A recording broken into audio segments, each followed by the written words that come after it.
Alright, let's get started. The first thing we want to do is roll up some characteristics. Now, I'm checking out the Halflings entry in the Warhammer Fantasy Roleplay rulebook for 2nd edition, and it says that Halflings are a small but dexterous race who look like human children to the untrained eye. The fact that they cannot grow beards only reinforces this impression. Although they tend to be pot-bellied, since they eat twice as often as any other race, they are capable of great stealth. When combined with their well-known skill of the sling, halflings can prove to be surprisingly stubborn opponents. They are, however, largely a peaceful people content to farm, eat, and smoke their pipe weed. They are proud of their families, and all halflings can recite their family lineage back 10 generations or more. So you can see the way they wrote halflings, they wanted them to be a fun kind of side character. They're good at the sling, but I mean, really, you're not going to expect these guys to save the world all on their own. They need the stout dwarf and the fast and intelligent elf, and they need the humans there. Like, every other race in the game are the big tanks and the heavies and the smart ones and the wizards, and they're kind of like there just to, it looks like the way they're written here, kind of be the comic relief or be like the cooks and just be the side characters. So let's see what happens if we make them the main characters and we make a party full of halflings. I've got written here all of the general statistics, the characteristics, and we're going to roll them up now. So for halflings, weapon skill is the first one. This is how well they use weapons. So I've got my 2d10, and we've got a 7 and a 9, so that's 16, and plus 10 is 26 for our first character. Which is pretty good, considering that the highest you could get would be 30. Alright, ballistic skill is 2d10 plus 30. Now, weapon skill is only 10, so you can see they want these guys to be good with the bows or the slings. Because that's an 8 and a 5, so that's 13 plus 30 is 45. Next is strength. Again, only 10 plus 2d10. Ooh, so this is a very kind of fighty character already, I think, because that's 15, which is on the better side of 2d10. Sorry, let's get some focus there. 15 plus 10 is 25. Let's see how tough he is. And that is not so much. That's a 7. So 17 out of 30. It's a little low. Let's see how fast he is. Agility. This is plus 30. Agility is also used to, ooh, that's bad. 34. Come up with your, I think, initiative. Intelligence. How smart is our first halfling? 8. So that's plus 20. You got 28. Willpower is plus 20. Willpower is usually to cast spells, but it's also to resist spells. So that's 0, which equals a 10 on a 10-sided dice. Plus 3 is 13. So plus 20 is 33. Finally, fellowship is how friendly they are. 9 and 3, so that's 12. Plus 30 is 44. Or 12, I'm sorry, 42. My basic math skills there.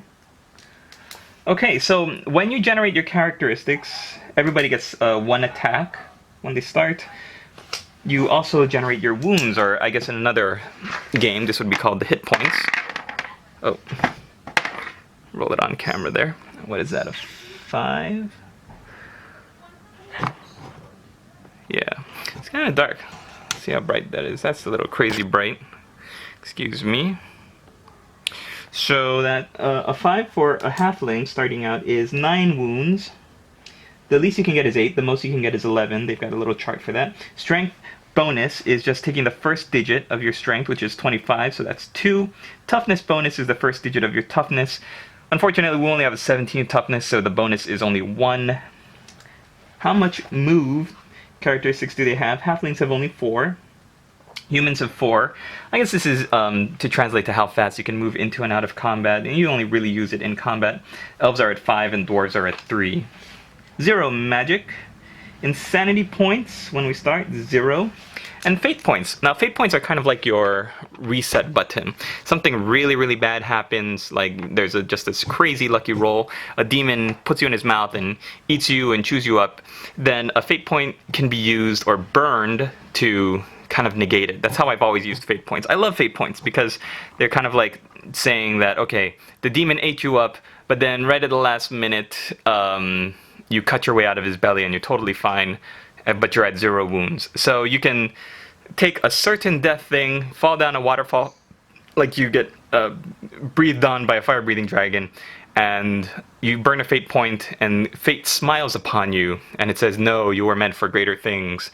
The waterfall at the bottom, you're cushioned by the lake at the bottom.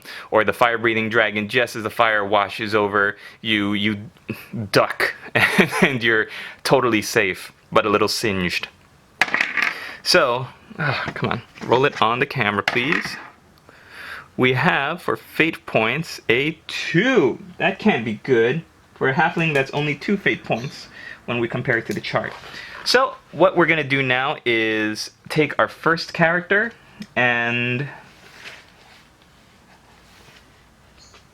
what I want to do is I'm going to roll a starting career for him so we can see what he's going to be doing as a job. What was he before he started adventuring is kind of the way they look at it. So there's a D100 table. So I've got my 2 D10, one in the tens digits and one in the singles. And what I'm going to do is I'm going to roll it, and we're going to see what our halfling here was when he first started adventuring, or before he started adventuring. That is a 94. Whew! So looking at the chart, that makes our first guy a vagabond. So I'm going to take a look at the career section. We're just totally randomly making our guy.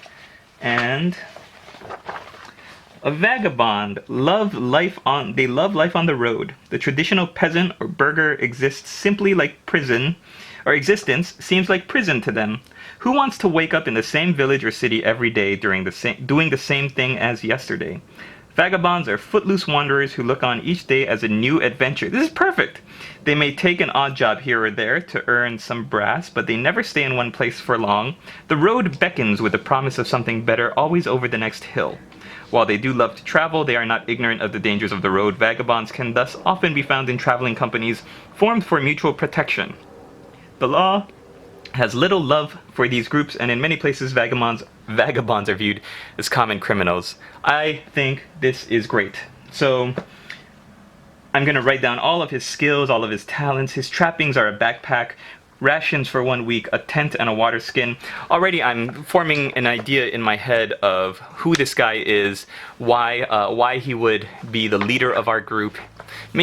Seeing that he's a vagabond, he obviously wanted to go on adventures. So he's kind of like our Bilbo Baggins character, and I think that's great. I'm already coming up with some great ideas for why he would be starting on this adventure. So I'm going to write that guy up, and I'm going to come up with a little history on him. I'm going to write everything up and post it up on my Patreon. If you guys enjoyed this video, please give it a like, hit the comments down below, and I'm sorry there wasn't really much to look at. What I might do is overlay a bunch of this video in the beginning with some pictures. Yeah, I think I'm going to do that. So hopefully you've been looking at awesome pictures for a good long while you work, while you paint. Let me know if you like these little one-off videos of what I'm going to be doing. Oh, you know what? I forgot to invoke Shalia's Mercy. Now, Shalia's Mercy is a rule. I want to make sure I do this all on camera because I don't want anyone to think that I'm kind of like cheating with anything. Okay, so Shalia's Mercy, when you're creating your character, is a rule that you are able to redo one characteristic. So let's see how most editions kind of do this a different way. So, all right, you may replace one characteristic from your main profile with the average result for your race. Average result, so that's 11.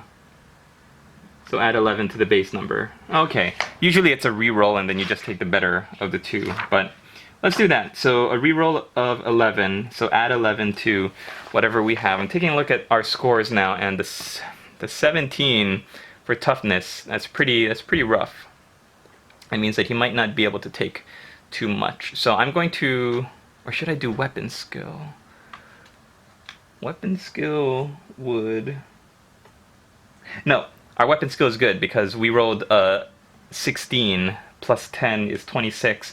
If we went with Shawty's Mercy, that would drop it down to a 21 because it would mean we'd have to take the 11. So what I'm going to do is I'm going to take the 11 and I'm going to add it to 10 for our toughness. We're going to pop that from 17 to 21. And there is a look at, oh, Jeezy Pete's, at our guy. He's a vagabond. Those are his stats that we just rolled up right now together. I hope you guys liked it.